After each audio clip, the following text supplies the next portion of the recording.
যদি F of M equal M Q plus P M square minus six M minus nine হয়, তবে P এর কোন মানের জন্য F of minus three equal zero হবে। এই ধরনের কিন্তু আমরা যে কাজটা করবো, এম এর পরিবর্তে বসাবো মাইনাস থ্রি, এবং এই যে পি এর মান চাইছে, এই পি এর মানগুলো দেওয়া আছে, এই মানগুলো বসিয়ে দেখবো যে কোন মানের জন্য সম্পূর্ণ সমীকরণের মান কি হয়, জিরো হয়। যে মানটার জন্য সম্পূর্ণ সমীকরণ জিরো হবে সেটি হবে সঠিক উত্তর।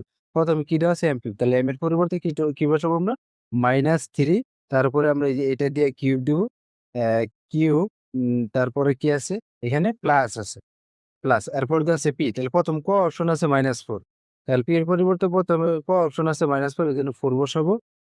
মাইনাস ফোর আমরা জানি দুইটা চলকের মাঝে কি থাকে, গুণ থাকে। আবার এখানে আছে পি এম স্কোয়ার, এম এর পরিবর্তে কত বসাবো আমরা, মাইনাস থ্রি, তার উপর ব্র্যাকেট ক্লোজ করবো, এরপরে স্কোয়ার দেবো, এরপরে কি আছে মাইনাস সিক্স এম, অর্থাৎ মাইনাস এরপর দেবো সিক্স গুণ।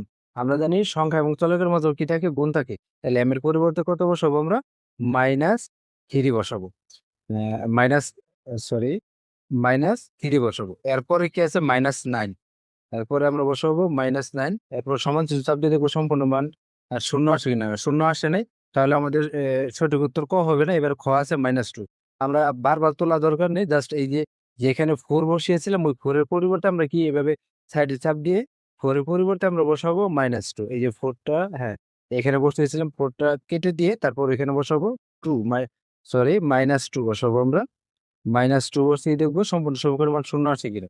এবার আমাদের সম্পূর্ণ সমীকরণের মান কি আসে নাই, শূন্য আসে নাই, তাহলে টু সঠিক উত্তর হবে না। আবার আমরা ওই টু এর পরিবর্তে ঘ নাম্বারে কি আছে, সিক্স আছে, তাহলে সিক্স বসিয়ে দেখবো।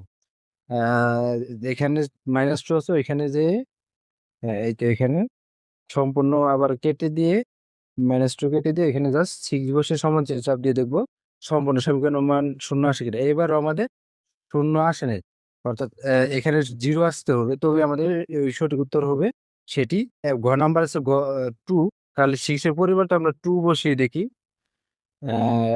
এই যে এইখানে সিক্স এর পরিবর্তে আমরা কত বসাবো, টু বসাবো।